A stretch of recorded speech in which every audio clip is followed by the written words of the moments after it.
Arizona Territory, 1877. Saints Hollow woke to gunfire that cracked the cool of morning wide open. Startled doves ripping skyward like torn paper. Dust leapt from the street boards and hung in the pale light as Seraphine Monroe folded herself behind an overturned freight wagon, breath tight, palms gritty. They called her sin loud enough to stain the air, and Vance Calder stood in the middle of that street with his hat low and his men fanned like teeth. A dry creek lay beyond the livery, bleached stones, a promise of water that used to run, while the town kept its doors latched. She touched the small silver locket at her throat and thought of a room in St. Louis and a red-edged night no one ever told right. "Come on out, Sin," Vance called, slow and easy, his voice riding the wind. "Your daddy's ledger says the debt's due. I collect one way or another."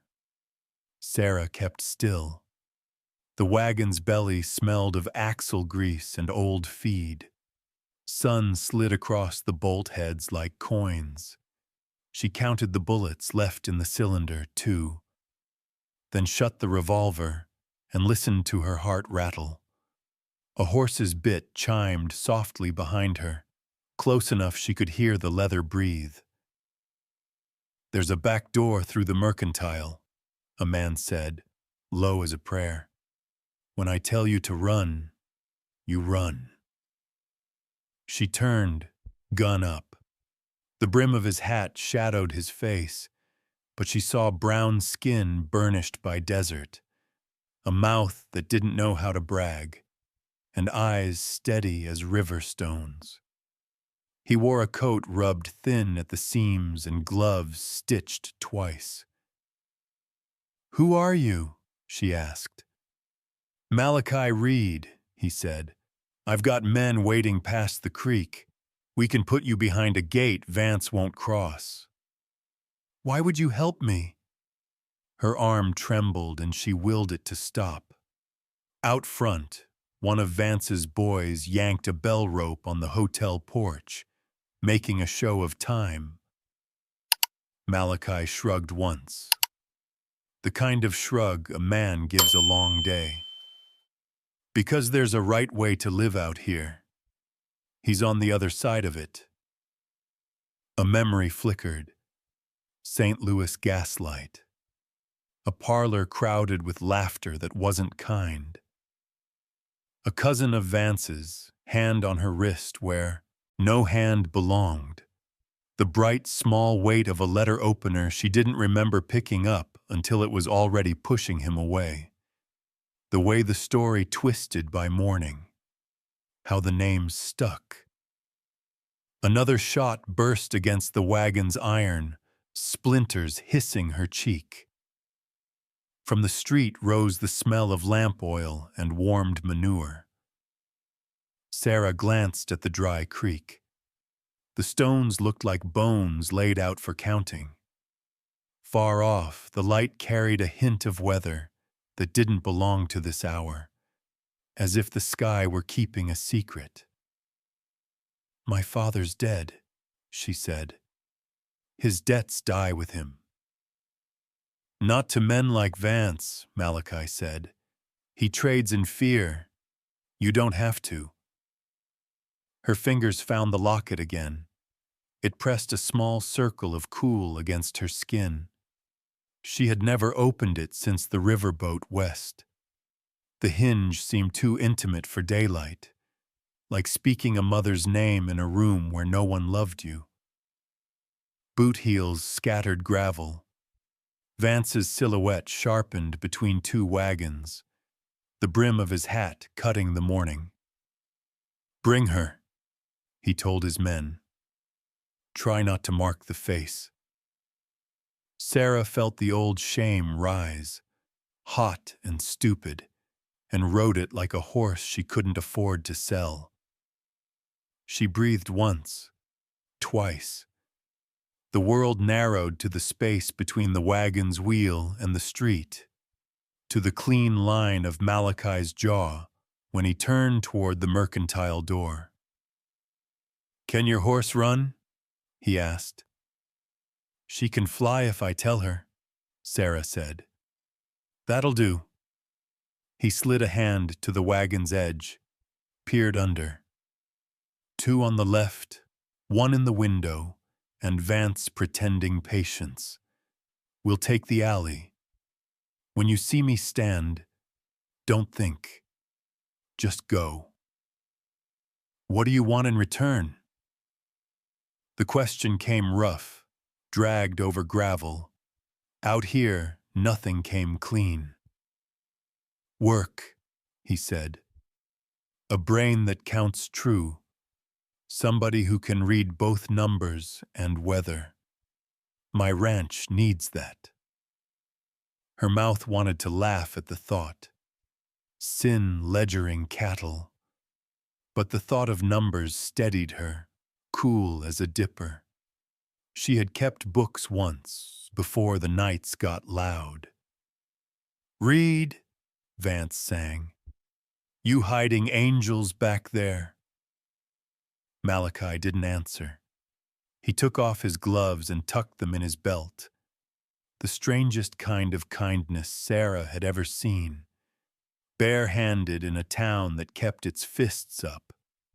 He lifted 3 fingers, lowered one, then another. On the street, a screen door banged. Somebody's dog barked twice, then went silent, as if it knew more than it should. Sarah remembered being 8, kneeling by a spring that seeped from stone, her mother tracing the ground with a stick. This vein feeds that one. Follow it, and you'll never die of thirst. The memory was quick as a bird's shadow, and gone. "One," Malachi whispered. Sarah coiled herself and felt the whole of her life gather in her legs. Dust drifted. A fly landed on her knuckle, lifted away. There was a rust taste in her mouth, like pennies. He stood. Sarah ran. The alley held the kind of darkness that belongs to well water. She burst through it, boots hammering, shoulders brushing stacked crates, and the hanging smell of sage soap. Malachi's hand caught the back door of the mercantile and tore it open. They slid through a storeroom lit by a single slat of light. 2 horses waited in the yard, saddled, reins looped over a nail as if someone had thought ahead. In a quiet, careful way. "North," Malachi said, swinging up. "Keep the creek to your right till the bridge. Don't look back." Sarah put a foot in the stirrup. Her thigh shook once, then learned. She swung into the saddle and felt the mare bunch under her like a held breath. Beyond the yard fence, men shouted, and a gun went off. The first bullet took the corner of a barrel and let molasses bleed into the dirt. They kicked for the gap. Sun flared off a window and blinded her an instant. Then the light fell away, and the street was behind them. The livery crashed past in a smear of smell and noise. Sarah leaned low, hands in the horse's mane, locket cold against her throat.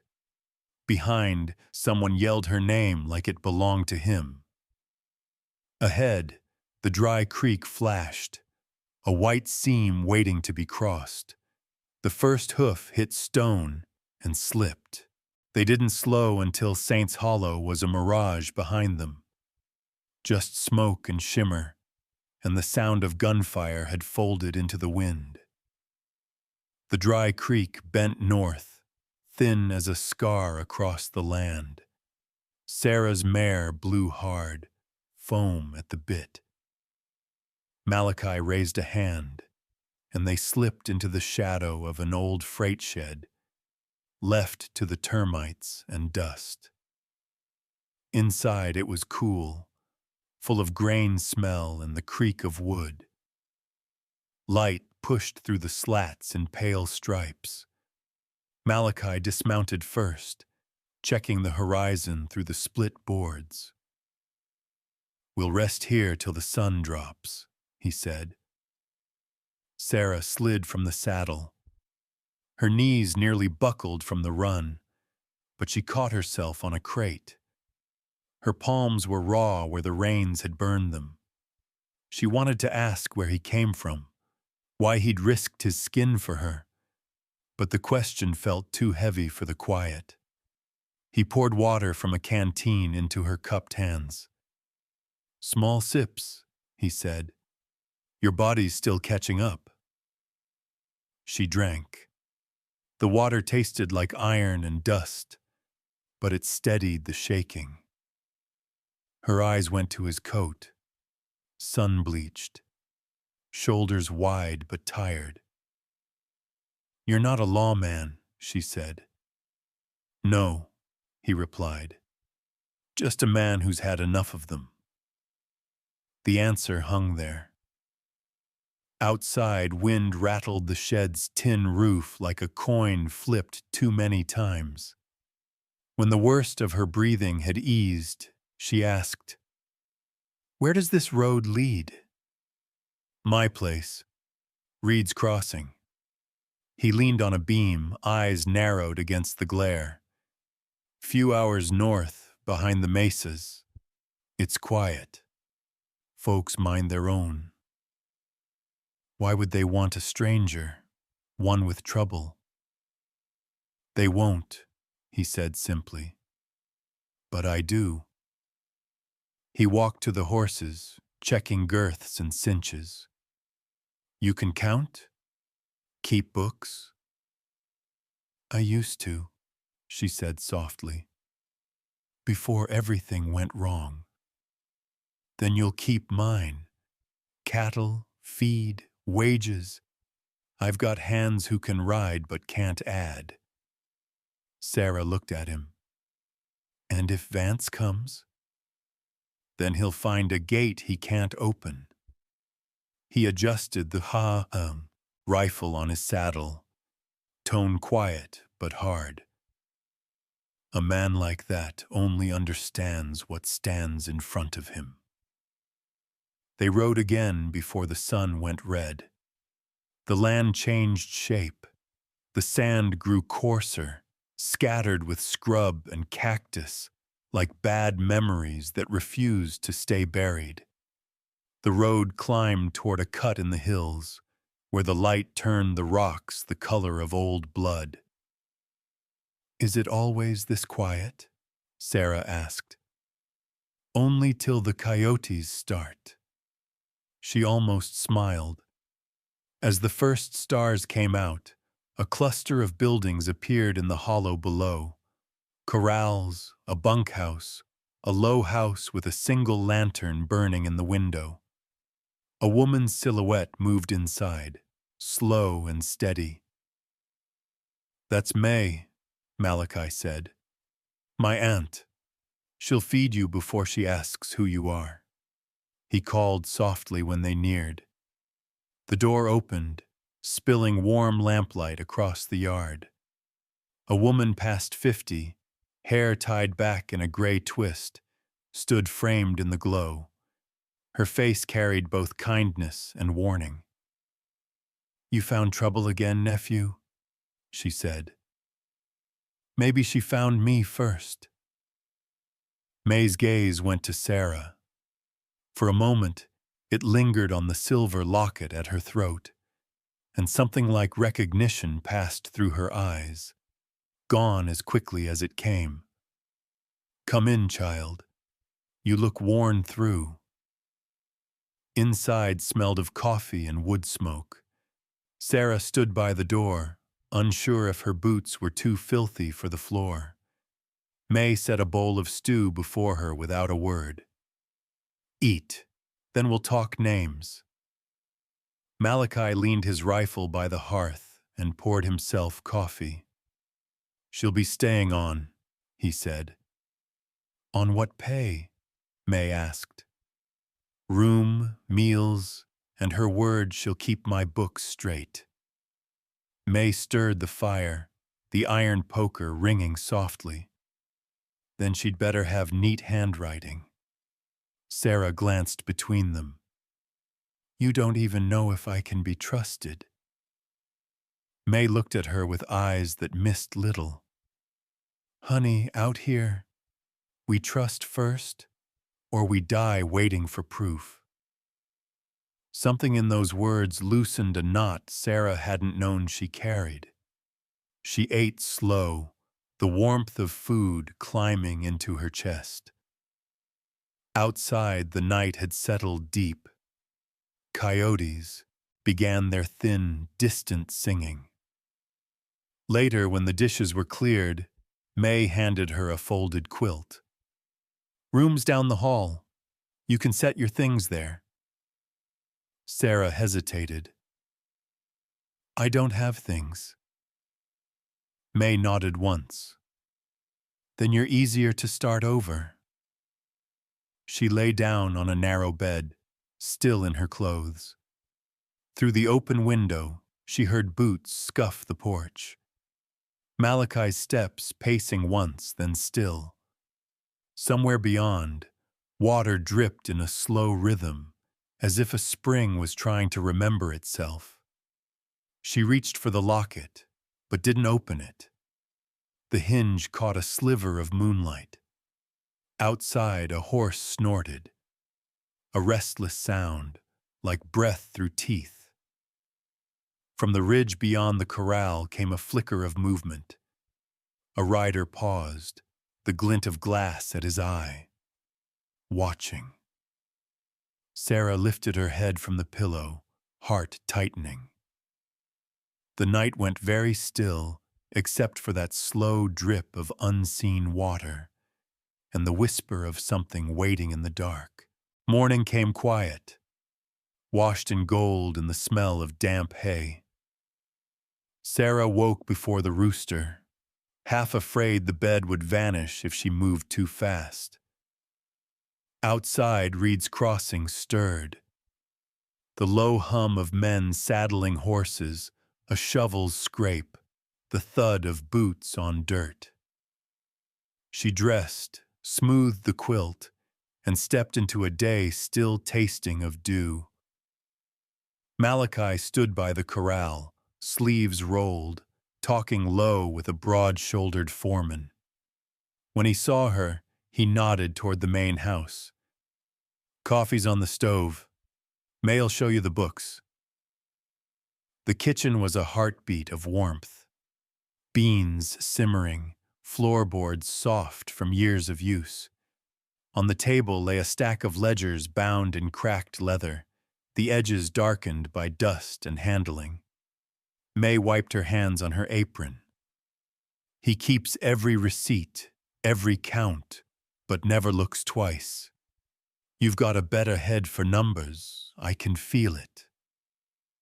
Sarah opened the first book. Columns of figures marched down the pages like fences across the plains. Nails, grain, lamp oil, salt.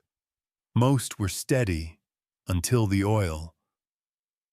Every month the cost leapt high, then dropped again, neat as clockwork.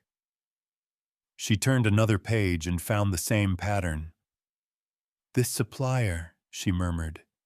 "Garrison's Mercantile." May frowned. "Vance Calder's cousin owns that one." The words landed heavy. Sarah marked the entries with a small cross, her hand shaking just a little. By noon, she had 3 ledgers spread before her and a list of discrepancies longer than the table runner. Malachi came in, wiping sweat from his brow. "You find something?" She handed him the list. "You're being shorted, every other shipment. He's charging for barrels that never leave the store." Malachi studied the paper, eyes narrowing. "And you can prove it?" "With a pencil and a patient man at the freight office." He smiled slightly. "You just described me, minus the patience." The door creaked. Jed Crowell, a weathered hand with wind-burned cheeks, leaned on the frame. "You're letting her poke through the books, boss?" Malachi didn't look up. "She's the manager." Jed snorted. "She's a woman. No offense meant." "Then keep your offense to yourself," Malachi said. "Unless you can add better." The silence that followed was clean and sharp. Jed tipped his hat and stepped back outside. Sarah exhaled, the tension draining slow. "You didn't have to do that." "Yes, I did," Malachi said. "Out here, respect's like water. You lose it once, you don't get it back easy." They spent the afternoon at the small desk by the window, cross-checking freight tallies. The light changed from gold to copper. Through the open shutters came the scent of horses and mesquite. At some point, Sarah noticed the way Malachi's handwriting tilted. Sturdy, deliberate, with no flourish. He leaned close, tracing a date with his thumb. "That's the week a storm cut the road south," he said. "No wagons came through. If Garrison billed us, he's lying." "Then he's not just cheating you," Sarah said softly. "He's building a case to ruin you. Vance will say your ranch is failing. Take your water rights next."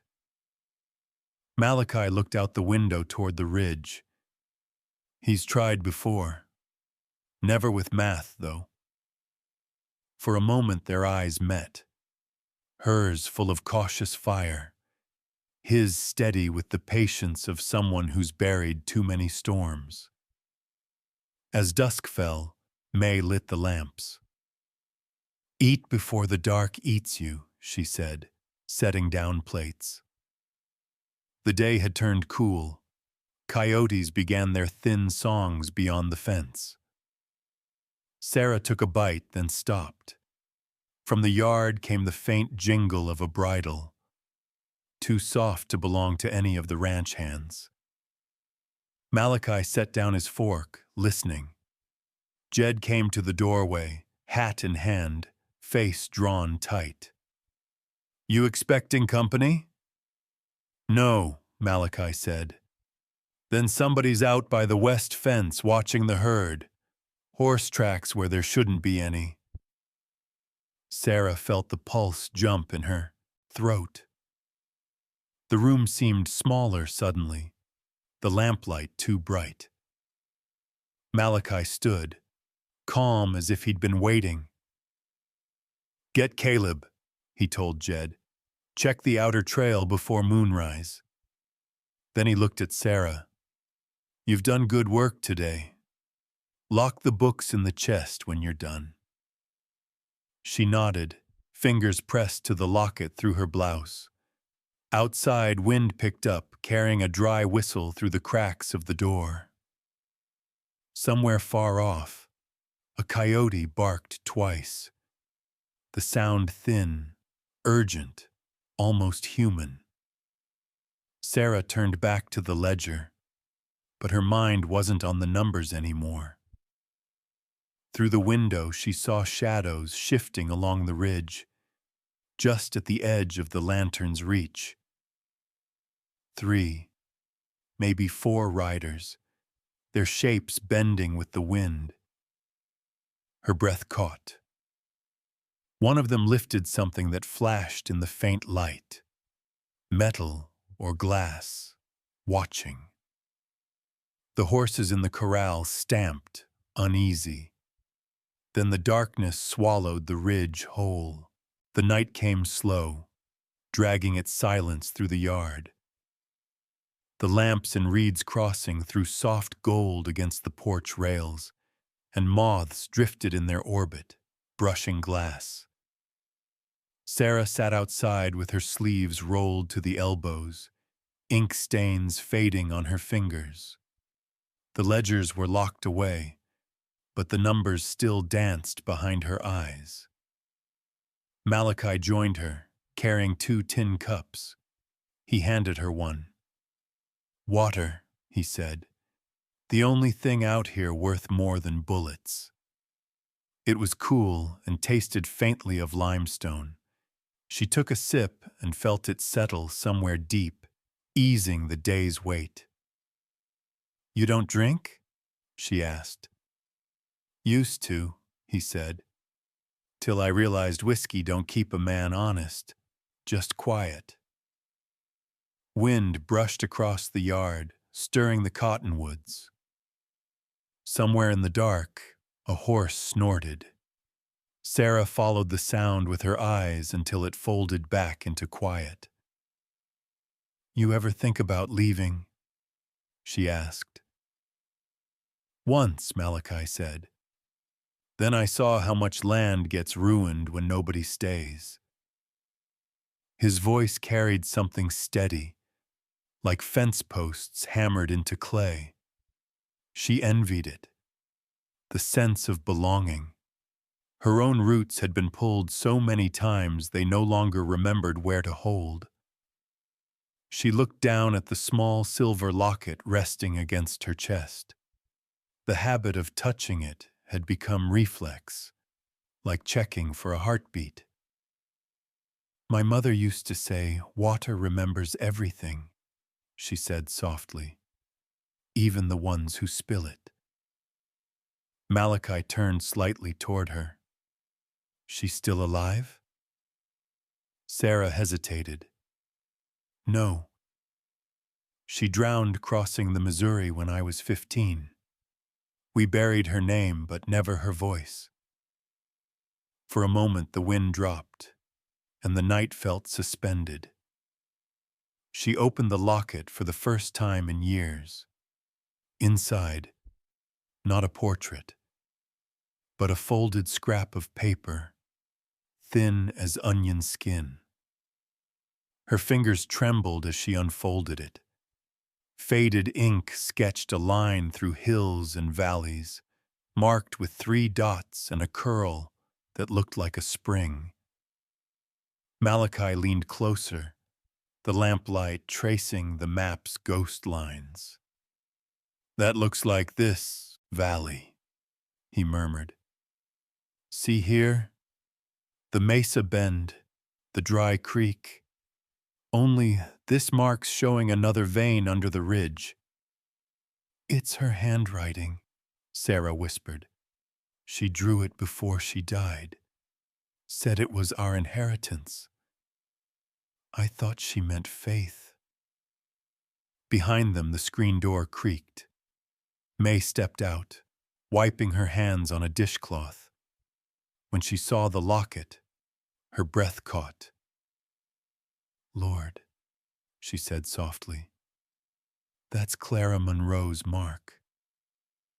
Sarah's head lifted. "You knew her?" May's eyes glistened in the lamplight. "Knew of her. She passed through here once before the railroad talk began. Drew maps for the miners and surveyors. She told me water ran deeper than greed, but men'd dig themselves dry trying to find it."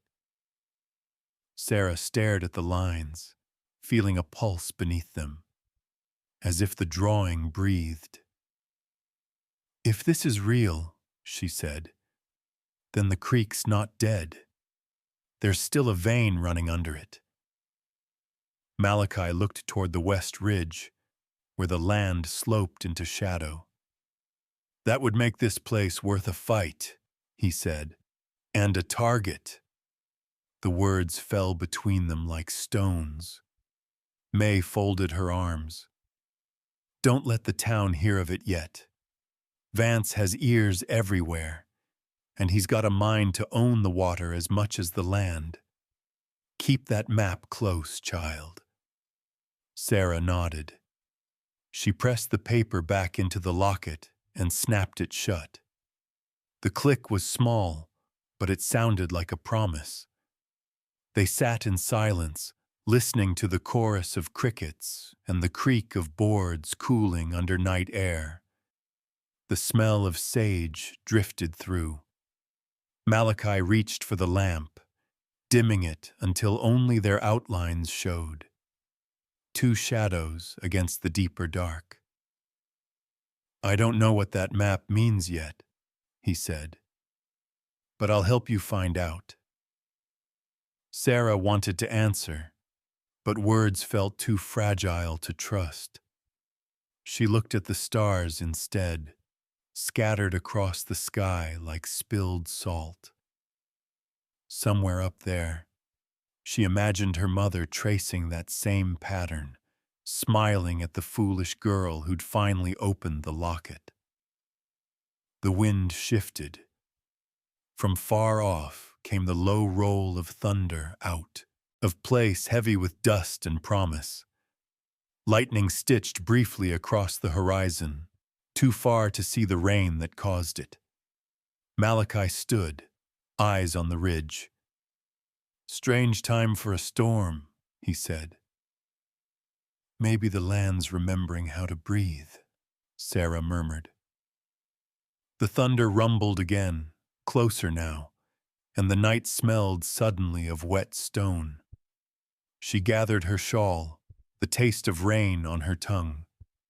Somewhere beyond the dark ridge, something moved. Too slow for an animal, too certain for wind. Malachi's hand brushed the revolver at his hip, fingers still. The first drop hit the porch rail like a heartbeat. Then another. The rain began. The storm came without warning, rolling out of the mesa like something ancient remembering its voice. By dawn, Reed's Crossing was a different color, washed silver and brown, the air heavy with mud and new scent. The sky hung low, trembling, as if unsure whether to keep weeping or stop.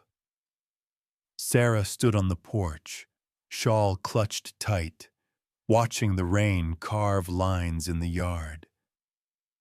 The creek that had been nothing but dust yesterday was now a living thing, roaring, wild, desperate to reclaim every inch the drought had stolen.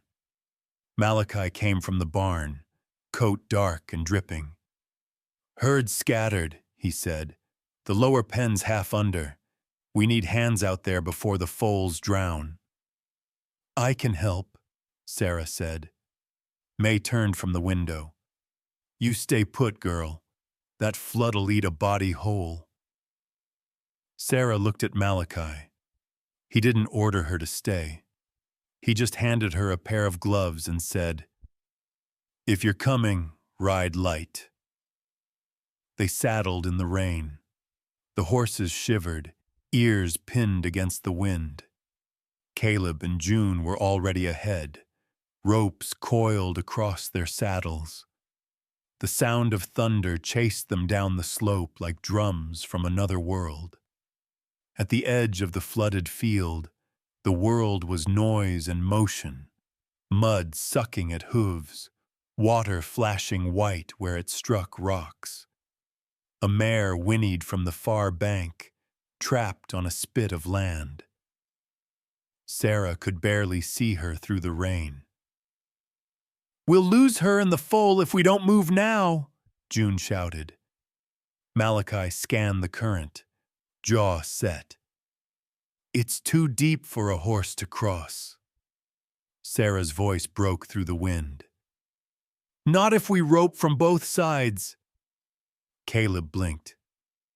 "That's suicide." But she was already kicking her mare forward, water churning around her boots. "Anchor the other end to the cottonwood," she yelled. Malachi cursed, then followed, looping the rope around his saddle horn. The cold hit like knives, sucking her breath. Each step felt borrowed, the ground shifting beneath. She reached the tree, tied the line high, and turned the horse downstream. The current caught them both. The mare lunged, muscles screaming. For a heartbeat, Sarah thought the flood would win, that she'd vanish like her mother had, swallowed by a river that gave no second chances. Then Malachi's voice cut through. "Hold steady!" The rope went taut, slicing water in two. Caleb and June hauled from the other bank, and together they formed a trembling bridge of muscle and will. One by one, the trapped horses fought across, foam and mud spraying like ghosts of salt. The last foal stumbled, legs thin as reeds. Sarah slipped from the saddle, waded chest deep, and pushed from behind until the small body found footing. By the time it climbed the far bank, her arms felt carved from stone. When she looked up, Malachi was there, rain running off his hat brim, his hand outstretched. "Come on," he said. She caught his wrist. The contact sparked warmth even through the cold. He pulled her up, steadying her. For a long breath, neither spoke. Behind them, Jed stood on the ridge, hat pressed to his chest. The wind took his voice, but his nod was slow, respectful. It said more than words could. They herded what was left of the animals to higher ground. The rain softened, thinning to mist. The world smelled of life returning. By afternoon, the storm was only a memory of puddles. Sarah sat on the porch steps, wrapping a strip of cloth around her scraped palm. Malachi came with 2 mugs of coffee and handed her one. "Didn't figure you'd last 5 minutes out there," he said.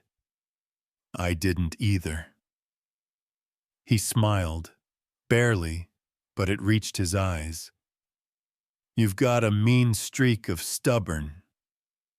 "Call it surviving," she said, lifting the cup. They drank in silence.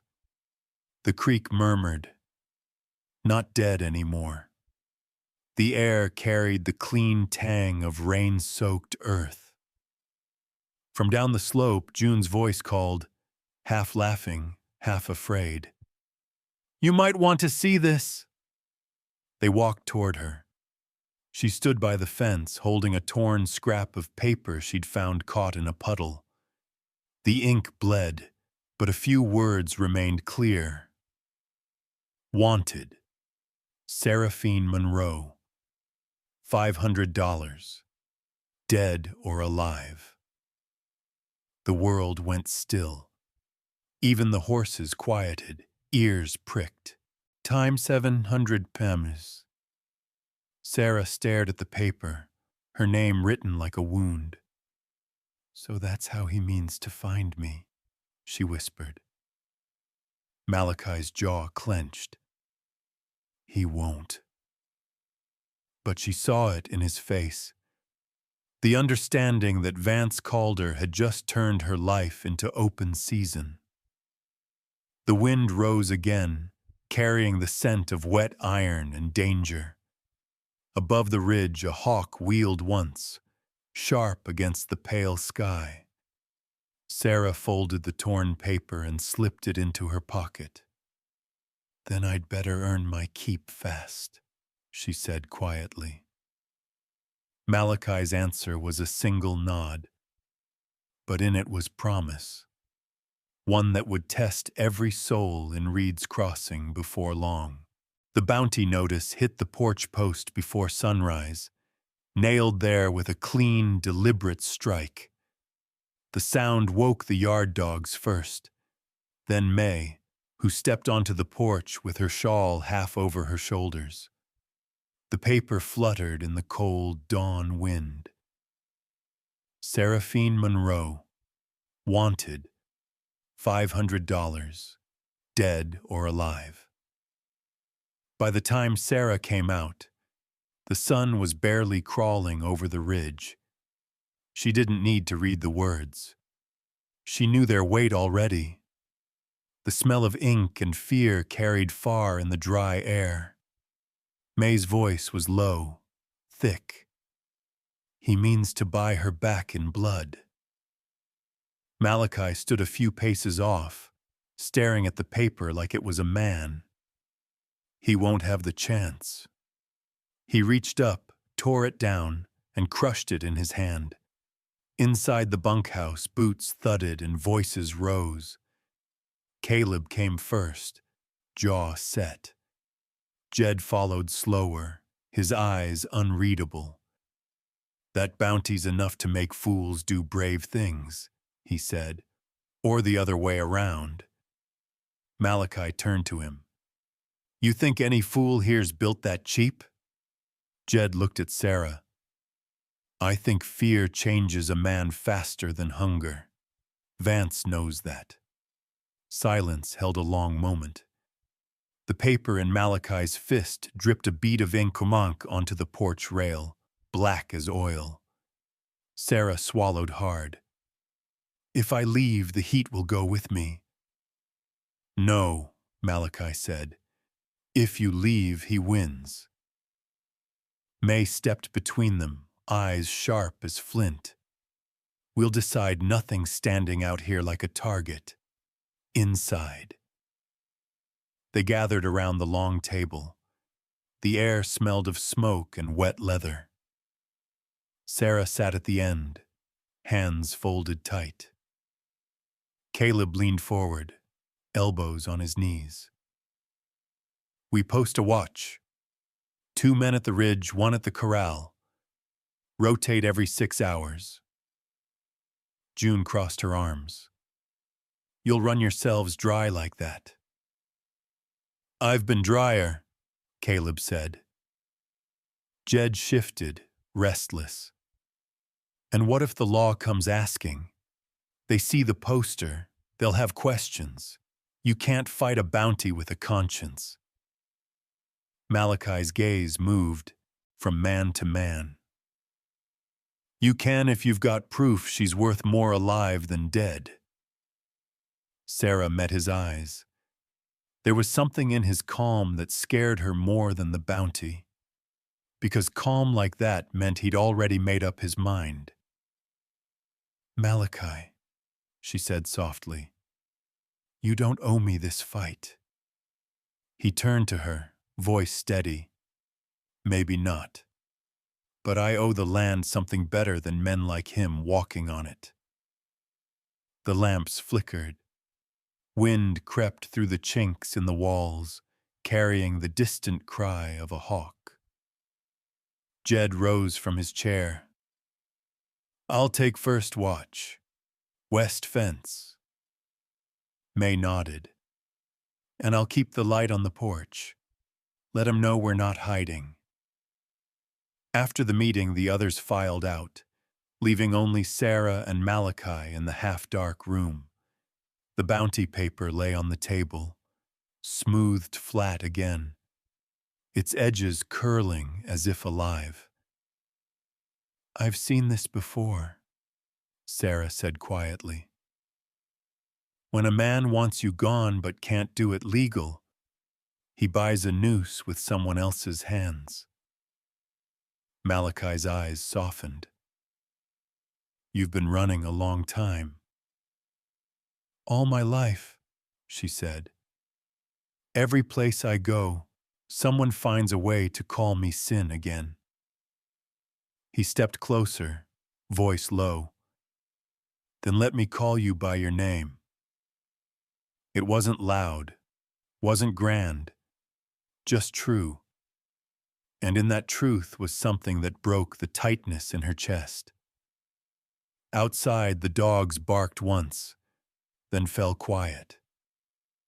Rainwater still dripped from the eaves in slow rhythm, the sound of a heartbeat that wouldn't quit.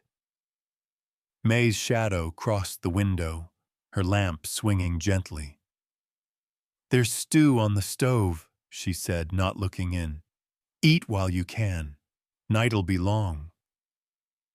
When she was gone, Sarah turned back to Malachi. "You should let me go," she said again, but it came out as a plea, not a command. He shook his head. "You can't run from a man who already knows your scent. Better to make him come to where you stand." For a moment, neither spoke. The air between them felt like the thin stretch of ground before a duel. Finally, Malachi reached for the old revolver on the mantel, checked its chambers, then placed it on the table in front of her. "If it comes to it," he said, "aim low and breathe steady." Sarah stared at the gun, then at him. "You trust me with this?" "I trust what I saw in that flood," he said. "You fight to live, not to kill." He turned toward the door, pausing only once. "We ride at first light to the West Ridge. I want to see who's watching." When the door shut behind him, the room felt larger and lonelier. Sarah traced the outline of her name on the bounty paper with one finger. Ink came off on her skin like ash. Outside, the wind rose again, setting the hanging lanterns to sway. A coyote cried from somewhere beyond the cottonwoods. Sarah stood by the window, staring into the dark that pressed against the glass. She could almost see them out there. Men waiting, hands twitching near their belts. And somewhere, farther still, Vance Calder smiling in the lamplight of his fine room, counting the miles between them like steps of a dance he meant to win. The lamp flickered once, throwing her reflection over the glass. Half light, half ghost. The night held its breath. Then the dogs barked again, sharper this time, and didn't stop. Morning came too still. The kind of still that warns rather than soothes. The sky wore a thin film of smoke-colored light, and the earth smelled like old gunpowder waiting to be struck. Malachi and Sarah rode side by side, their horses picking careful steps through the dry grass that glistened with last night's dew. The ridge rose ahead, a long spine of earth and cottonwood trees bent by years of wind. From there, the whole valley unfolded, quiet and endless. Malachi slowed his horse, scanning the horizon. "They watched from up here before," he said. "Prints are fresh. 2, maybe 3 riders." Sarah adjusted the brim of her hat. "Could be cowhands passing through." "Could be," he said. "But Vance's men ride wide. They like being seen." She nodded, gripping the reins tighter. The day was so bright it hurt her eyes. Somewhere below, the creek whispered again, fuller now after the storm. That sound used to mean life. Today it only marked distance. They dismounted near a fallen cottonwood and crouched behind its trunk. Malachi took out his field glasses, scanning the far slope. "Nothing yet." Sarah knelt beside him. Her heartbeat thudded against the quiet. "You ever been hunted before?" he asked. "Once," she said. "They called it justice then." He glanced at her but didn't ask more. Some stories didn't need retelling. A hawk circled above, cutting shadows that moved like ghosts. Malachi lowered the glasses. "We'll wait an hour. If they're here, they'll show." Sarah sat with her back to the tree, the wood cool against her spine. "You always this calm?" "Mostly." "How?" "Spent half my life angry. Didn't help much. Calm's cheaper." She smiled faintly. You talk like a preacher. Just a man who's made mistakes big enough to pray over. The wind shifted, bringing the faint scent of juniper and iron. For a while, neither spoke.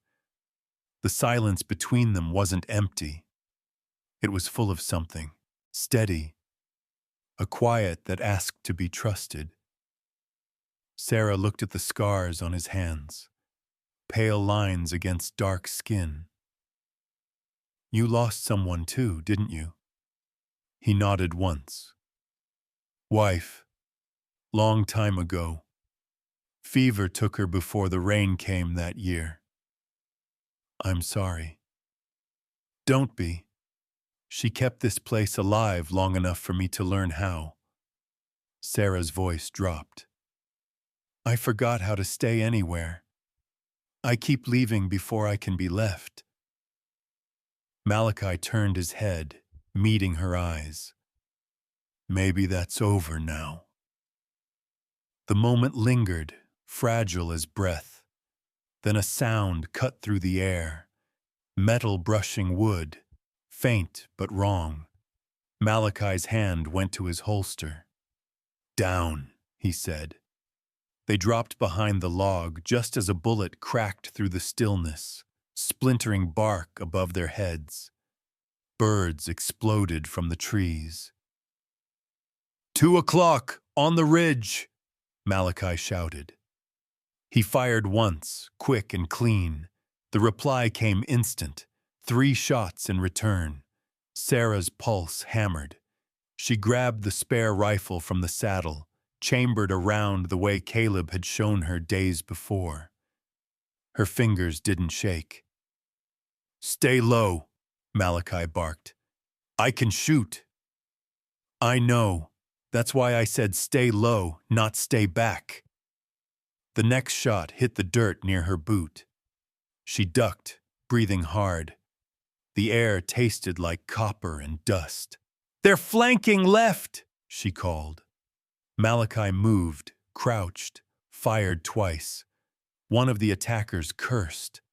A distant echo bouncing off stone. Then silence again, stretched thin and sharp. Sarah leaned out to get a view of the far rocks. Through the brush, she saw a flash of tan coat, the glint of a rifle barrel. The man was aiming, straight at Malachi. Without thinking, she raised her gun and fired. The recoil jarred her shoulder. The man dropped his weapon and slid out of sight. Malachi turned toward her, eyes wide. You hit him. Her breath came in gasps. He was aiming at you. He nodded once. Good eyes. Before they could move, another shot rang out, closer, from behind. The bullet tore through the fallen log, spraying splinters across her face. Back horses now! Malachi grabbed her arm, pulling her toward the mounts. She staggered once, half blind from dust. They swung into the saddles just as another round whined past. Malachi fired behind them, driving the attackers to ground. The horses lunged forward, hooves tearing through loose soil. Sarah clung to the horn, her heart roaring louder than the wind. The trail bent down toward the creek, narrow and slick from rain. Malachi shouted something, but the wind shredded his words. She glanced back. One rider had broken from the ridge, following, coat flapping, rifle ready. Malachi turned in the saddle and fired once, twice. The man fell, tumbling like a rag into the ravine. Then, for the first time all morning, no one fired. Only the echo of gunshots rolled through the hills, fading slow. They didn't stop until they reached the lower trail. The horses blew hard, sides heaving. Sarah's hands were raw where the reins cut. Malachi dismounted, checking her shoulder. You hurt? Just scared, she said. But I'll live. He nodded, wiping the mud from his face. That's the right order. For a long minute, they listened. Nothing but the rush of water somewhere far below. Sarah looked back toward the ridge. Smoke rose faintly. Maybe dust. Maybe something else. They'll come again, she said. Yeah, Malachi answered. Next time, they'll bring more. He met her gaze, and the unspoken truth passed between them. This was only the beginning.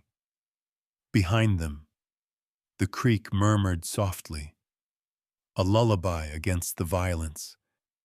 The sun broke through the clouds, too bright for what it revealed. Blood on bark, mud churned where boots had fallen. Sarah turned away. Let's go home, she said. They mounted in silence. The trail curved east, carrying them down into the valley. Two riders bound by something neither of them dared name. High above, a hawk wheeled once more, then vanished into the light. They rode hard into the dying light. Horses foaming at the bit, the wind slicing across the flats like knives pulled clean from their sheaths. The ridge behind them burned orange, and from its spine came faint echoes, voices, then the cold snap of another shot. Keep low, Malachi shouted. Sarah bent close to the mare's neck, the reins slick in her hands. The sound of pursuit rose and fell with the wind. There were at least 2 riders left, maybe 3. The trail twisted through juniper scrub and sandstone teeth. Shadows grew long, swallowing the road until the world became only sound. The rush of hooves, the rasp of breath, the whisper of something dark gaining ground. When the first bullet came, it ripped past Sarah's ear and took a chip off a rock ahead. She flinched, kicked harder.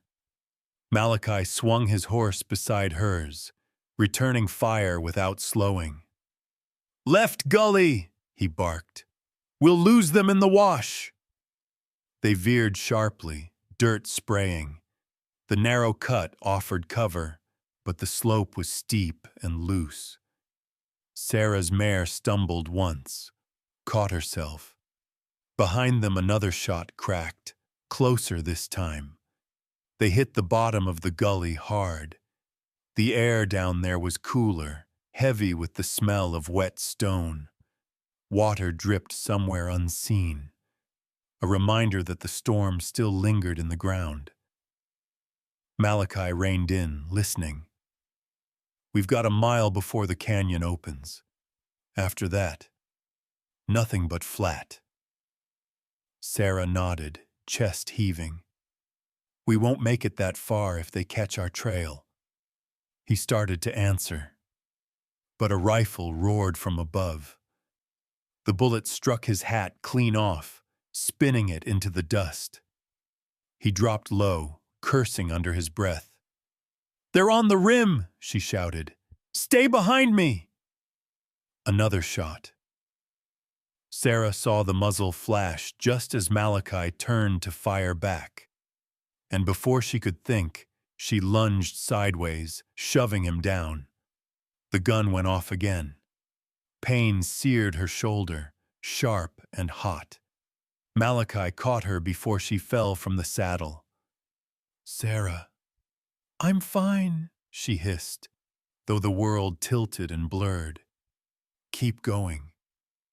Blood darkened, her sleeve, dripping steady onto the mare's flank. The smell of iron rose in the cool air. He wrapped an arm around her waist, steadying her in the saddle while steering both horses with one hand. Hold on, he said. She tried. The gully twisted again, walls narrowing until they could touch both sides if they stretched their arms. The echo of hoofbeats bounced like thunder trapped in a drum. Then, through the ringing in her ears, came the shrill whistle of a signal, Caleb's, sharp and rising. Malachi looked up. That's them. We're close. They burst from the gully into open ground. Lantern light flickered ahead. Caleb, June, and Jed waiting near the old corral ruins, rifles drawn. Malachi shouted, "Cover fire!" The ranch hands opened up, bullets slicing the dark. The pursuers pulled their horses short at the edge of the wash, dust boiling around them. "Go!" Caleb yelled. Malachi spurred forward, Sarah limp in his arm. The mare surged through the smoke and into the safety of the line. When they reached the clearing, May was there already, her lantern high, her face pale but steady. "Inside," she ordered. They carried Sarah into the bunkhouse. Her blood trailed across the floorboards, dark against the wood. May ripped the sleeve open, hissing at the sight. Through and through, missed the bone, thank the Lord. Sarah clenched her jaw, refusing to cry out. Malachi knelt beside the cot, his hands shaking despite himself. "You saved my life," he said quietly. "You'd have done the same. Not if it meant watching you bleed." May shot him a look. "Hold her steady, or I'll lose the stitch." He did, gripping her hand as May worked. The needle bit. Sarah sucked air through her teeth. Sweat slid down her temple. She didn't look away from him, though. There was something in his eyes, a mix of fear and awe. The kind that comes when a man realizes courage can hurt worse than cowardice. When it was done, May bandaged the wound tight and leaned back. "She'll live," she said, "but no riding for a spell." Sarah exhaled, eyelids heavy. "You should check the ridge," she whispered. Caleb entered, holding something in his hand. "Already did," he said. "Found this in the dirt beside one of the rifles." He dropped it on the table. A handkerchief, embroidered with the letters VC. Malachi stared at it. Vance Calder. Jed spat into the fire. Figures he'd send his hounds first. May crossed herself. "And he won't stop at that." Sarah's voice was barely a whisper. "Then we don't stop either." Malachi looked at her, pale, half-conscious, but unbroken. The lamp's light traced the sweat on her brow, the stubborn line of her mouth. "Rest," he said softly.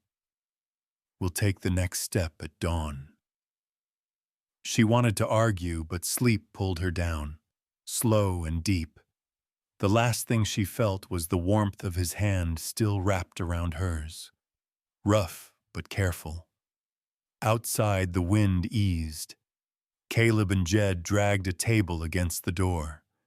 May poured coffee no one would drink. Through the half-open window, the night hummed, a low, uncertain song of crickets and far-off thunder. Malachi stood watch beside her bed until the first color of dawn touched the window frame, and the bruised sky began to pale again. He didn't move when Caleb spoke from the doorway. "What now, boss?" Malachi's eyes stayed on Sarah. "Now we stop running." Morning broke gray, the kind that carried no comfort. The storm was gone, but the air felt used, wrung out of color. Sarah woke to the faint ache in her shoulder and the soft scrape of boots outside her door. She blinked at the light creeping in through the cracks. Thin, patient, uninvited. May sat by the bed, mending a tear in her apron. "Don't try to move too fast," she said. "Your body needs to remember how to be still." Sarah nodded. Her mouth was dry. "How long?" 2 days, May said. "Malachi barely left this room. You ought to know what kind of trouble that stirs in a small town." Sarah smiled faintly. "I never meant to make trouble." May snorted. "Child, trouble's just truth that somebody doesn't want to see." The door creaked open, and Malachi stepped in, face drawn tight from lack of sleep. He held a folded piece of paper in his hand. The bounty notice, crumpled but not torn. "He's still sending riders," he said. "Caleb saw fresh prints at the South Pass." Sarah tried to sit, wincing. "So he'll come himself next." "Maybe," Malachi said. "Maybe not." He sat beside her, eyes steady. "But I don't think he'll get the chance." Before she could ask, a firm knock echoed through the room. May stood, wiping her hands. "That'll be Whit Parker." The name hung in the air. The marshal. Malachi opened the door. Whit filled the frame, tall, weather-beaten, badge dull with wear. He removed his hat, eyes tracing from Sarah to Malachi. "Heard there was shooting near the ridge," he said. "Figured I should ask why the ground's bleeding again." "Because Vance Calder doesn't know how to quit," Malachi said. Whit's gaze shifted to Sarah. "He's got reason to chase you, Miss Monroe?" Sarah met his eyes without flinching. "He calls it debt. I call it surviving." Something in Whit's expression cracked then.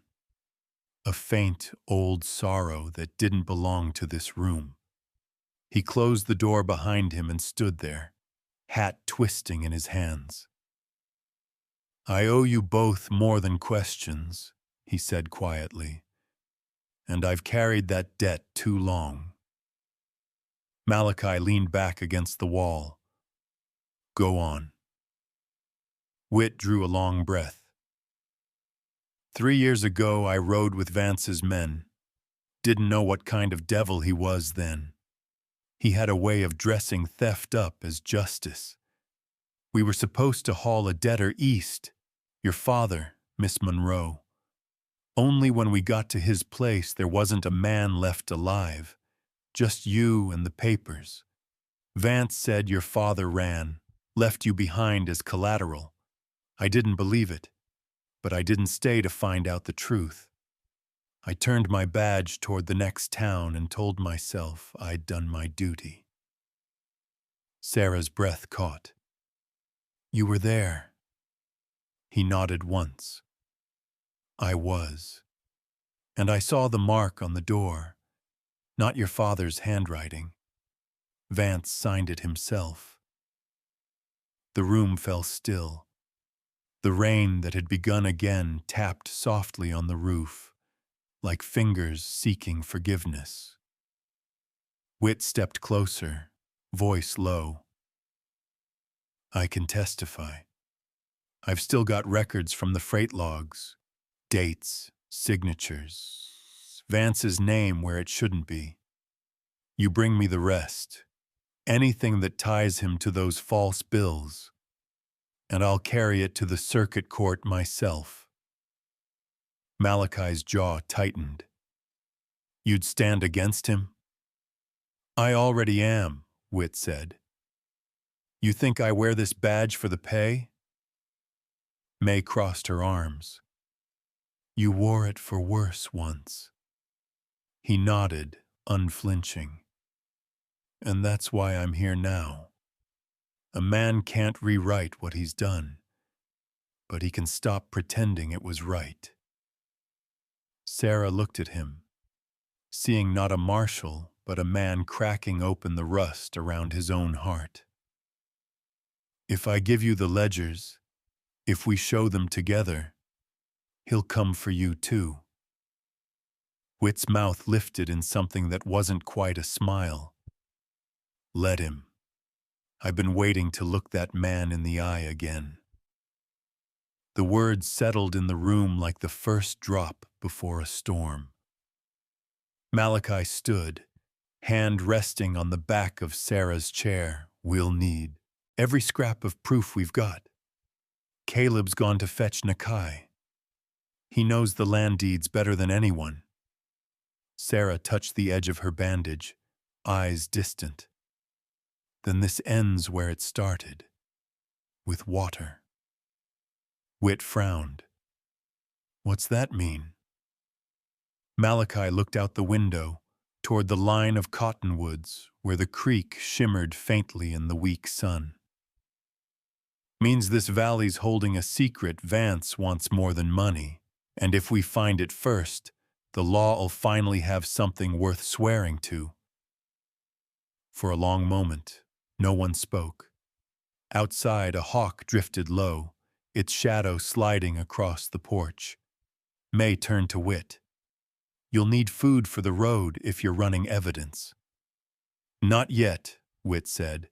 First, I aim to help them find the rest. He placed his hat back on his head, the gesture slow, deliberate.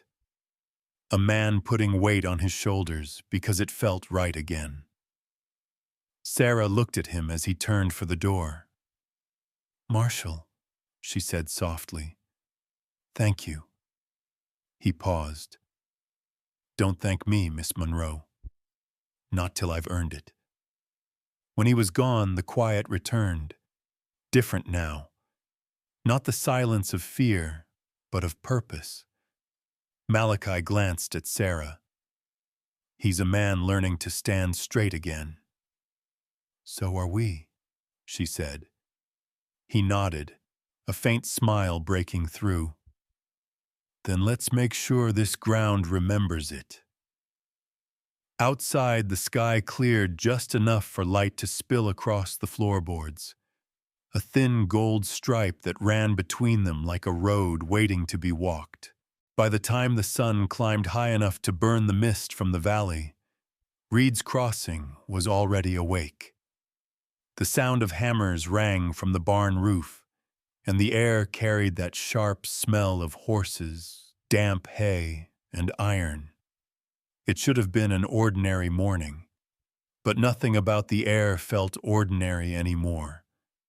Inside the long room that served as both meeting hall and dining space, the table was cleared of everything but maps. Nakai Begay's calloused fingers smoothed out a sheet of hide inked with lines that shimmered faintly blue under the lamplight, the veins of the valley itself. Malachi stood at one end, arms folded.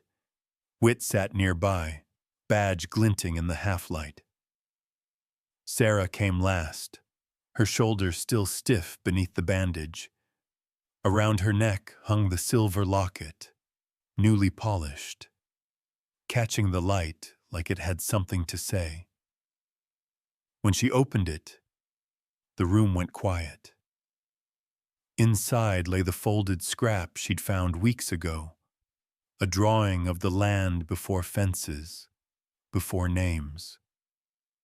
She laid it against Nakai's hide map, and the two fit together like breath-finding lungs. This is older than the territorial surveys, Nakai said. Shows the 3 springs that feed Silver Creek. 2 of them sit inside Callaway land. The third, he tapped the edge of the map where the ink blurred toward the hills, belongs to no one, or to everyone, depending how you look at it. Sarah traced the line with her fingertip. My mother carried this map for a reason. She used to say, "Water remembers who tended it." Maybe she meant this. Malachi's voice was low. Then that's what Vance is after. Control the springs, and he controls the land, the people, the freight line. All of it. Whit leaned forward. So what do we do? We make it so no one can own it, Sarah said. Not him, not even us. We build a trust, a legal one. Reed's Crossing, the Navajo lands, and the township of Saints Hollow together. Shared rights, shared guardianship. Whit blinked. That's never been done here. Malachi smiled faintly. Most good things haven't. They worked until the light changed. May brought coffee and kept refilling cups without asking. Outside, children ran with sticks along the fence lines, their laughter spilling through the window cracks. For the first time in months, the sound didn't feel foreign. When the men from the Southern Pacific Company arrived, dust rising behind their carriage, the whole settlement paused. Two men in crisp vests and polished boots stepped down, their hats too clean for desert wind. One of them, a red-haired foreman with a tidy mustache, offered a practiced smile. Mr. Reed, we're prepared to make a generous offer for passage through this property. We'll be laying tracks from Tucson through this valley within the month. You'll want to get ahead of it. Malachi motioned them inside. You can talk to all of us. There's no Mr. Reed here. Not anymore. They hesitated but followed. Inside, Sarah spread the map across the table, the lines of blue glinting under sunlight that had found its way through the open door. You want a right of way, she said. That's fine, but the springs stay untouched. The creek's flow is governed by this trust. The red-haired man laughed softly. That's not how business works, miss. Then maybe business needs new rules, Malachi said. His tone was calm, but it had weight, the kind of voice that made men rethink whether they wanted to argue. Whit spoke next, his voice measured. You'll sign a limited easement. You cross the land, but you don't drain it. No diversions, no dams. We'll have the papers drawn by Friday. The foreman frowned. And if we refuse? Sarah met his eyes. Then you'll have to answer to the courts and to the people who live on this land. The ones who know where the water runs and where bodies might too. For a heartbeat, silence pressed in. Then the foreman cleared his throat and nodded. We'll review the terms, he said stiffly. When they left, Whit exhaled. You just told a railroad to take your terms or leave. Sarah smiled tiredly. I learned from the best. She glanced at Malachi. You say things in that same tone. Half peace, half promise. He chuckled. Maybe that's all I ever had to trade. Time 900s. Outside, clouds gathered again. Not the violent kind, just enough to cool the light. Caleb came running from the southern ridge, dust on his boots. Riders, he said, camped 3 miles out, 3 fires burning. Could be cowhands, or could be Calder. Whit rose from his chair. If it's him, he's bringing more than words. Malachi's jaw set. Let him. He'll find this valley's not his for the taking. Sarah reached for the map, folding it carefully, slipping it back into her locket. If he wants to fight for it, then he'll have to fight against water itself. May touched her shoulder lightly. Child, that's a dangerous prayer. Sarah smiled, weary but sure. It's the only kind that ever worked for me. The wind shifted, carrying with it the faint smell of campfire smoke from beyond the ridge. The light dimmed, just enough to make the air hum with warning. Malachi moved to the doorway, hand on his revolver, eyes fixed on the dark line of hills where the fires glowed like eyes waiting to open. He's here, he said quietly, and this time he won't come talking. The morning broke clear, as if the land itself wanted to bless what was coming. The air was thin, gold-edged, soft enough to almost forget there'd ever been gunfire in it. Down by the creek, May and June strung wildflowers along the fence rails, their fingers stained with pollen. Whit oversaw the placement of lanterns, muttering something about needing light for justice as much as for dancing. Sarah stood near the water's edge, smoothing the simple white dress May had sewn for her. It wasn't silk or lace, just cotton that moved easily when she breathed. Her silver locket rested against her heart, heavy with memory. When she looked at her reflection in the water, she didn't see the fugitive anymore. She saw a woman who had stopped running. Malachi came from the barn, dark suit pressed as best as dust would allow, a sprig of sage tucked into his lapel. His smile was quiet but steady. You ready? Sarah nodded. As I'll ever be. He took her hands, rough fingers brushing against her pulse. Then let's get this right. For us and for everyone who ever had to fight for a piece of peace. They stood under the cottonwoods where the creek bent into sunlight. The ceremony was short, as Western weddings often were. Whit read a few words from an old Bible, voice rough but clear. Love keeps no record of wrongs. It rejoices with the truth. When it came time for vows, Sarah spoke first. You saw me when the world called me sin, she said, her voice trembling but sure.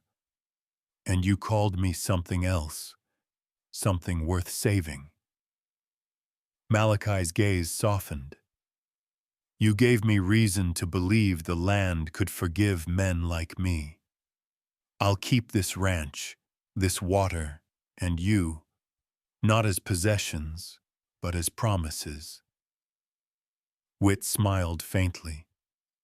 Then by the law of God and the people gathered here, I declare you husband and wife. Applause broke across the field. Laughter, clapping, the kind of joy that made the air tremble. The band struck up a fiddle tune. June and Caleb whooped, tossing their hats.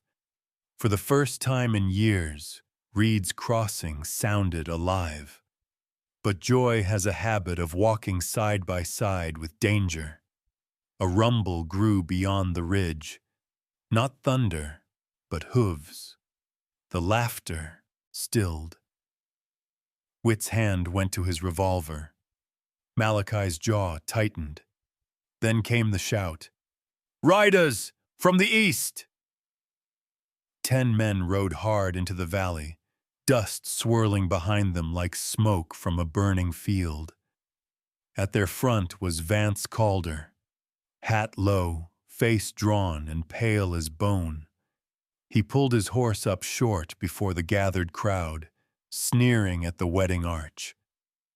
Quite a celebration, he called. A shame it's built on what's mine. Malachi stepped forward. You're trespassing, Vance. Leave while you still can. Vance laughed. the sound sharp and hollow. This land, that water, and that woman, they all came from my debt books. You just played hero long enough to forget whose ledger you're written in. Sarah moved beside Malachi. You're lying, same as always. You forged the papers. You killed my father and called it justice. Careful, sweetheart, Vance hissed. You're wearing white. It'd be a shame to stain it. He reached for his gun. Before steel cleared leather, Whit stepped forward, badge catching the light. Don't. Vance froze, his eyes narrowing. Marshall, you choosing sides? I'm choosing truth, Whit said.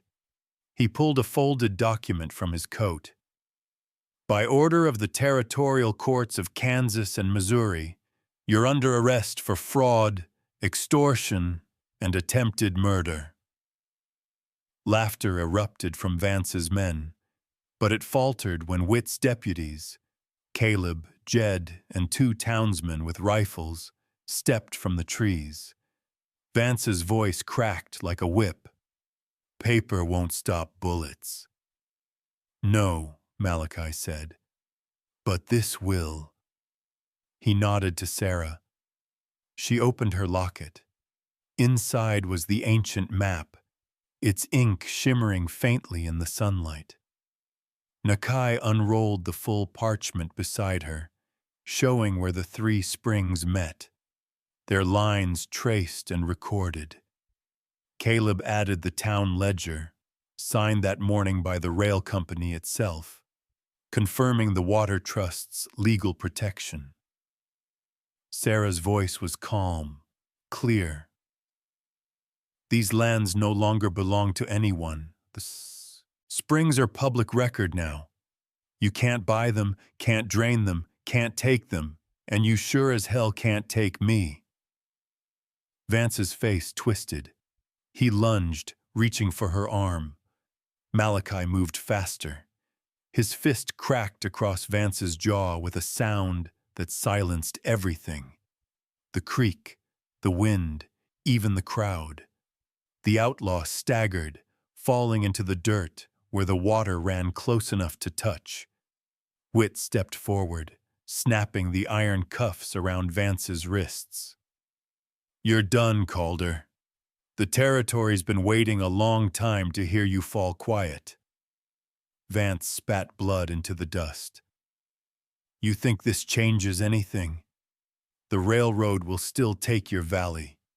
You'll still lose. Sarah looked down at him. Maybe, but at least we'll lose it on our terms. Whit hauled him to his feet, handing him to the deputies. Get him out of here. The riders obeyed, dragging the disgraced man toward town. The sound of chains clinking faded into the distance. For a long moment, no one moved. Then May whispered, Well, someone say it. Are they married or not? Laughter broke the silence. It wasn't loud at first. Just a ripple, then a wave. The music started again, tentative but growing. Sarah turned to Malachi, tears in her eyes. Do you think it's really over? He brushed a strand of hair from her face, smiling faintly.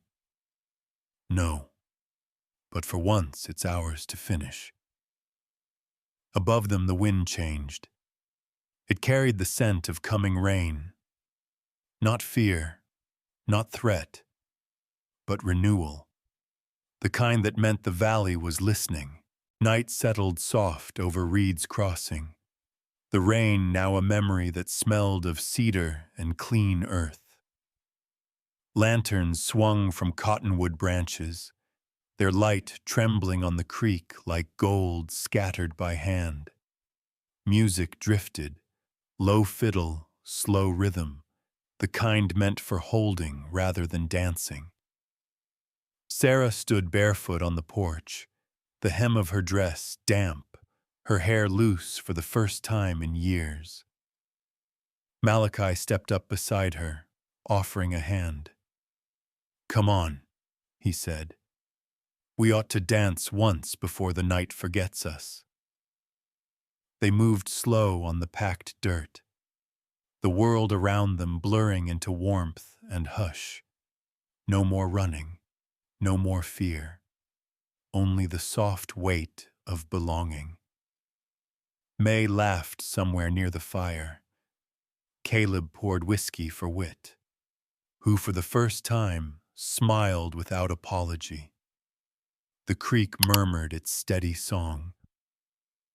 Sarah leaned her head against Malachi's chest and whispered, "They used to call me Sin."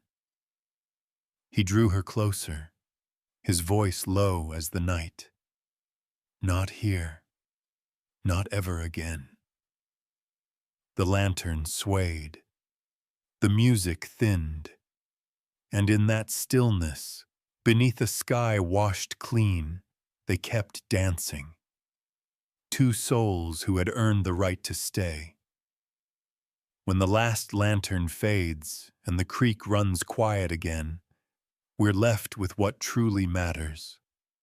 Love that outlasts fear, kindness that mends what time has broken, and the quiet courage to begin again. Sarah and Malachi's story isn't just about a valley or a wedding. It's about finding peace after a lifetime of storms. Maybe you've known that kind of peace, too. The one that comes slow like morning light on old hands. Maybe you've been the one who stayed when others left. If this tale stirred something in you, a memory, a heartbeat, a hope, we'd love to hear it. Leave us a comment below. Tell us where you're watching from, or who you thought of while listening. Every story shared keeps the spirit of the West alive. Not the guns or the dust, but the grace. If you enjoyed tonight's story, please give it a like. And don't forget to subscribe so you'll never miss the next ride down those long, quiet trails.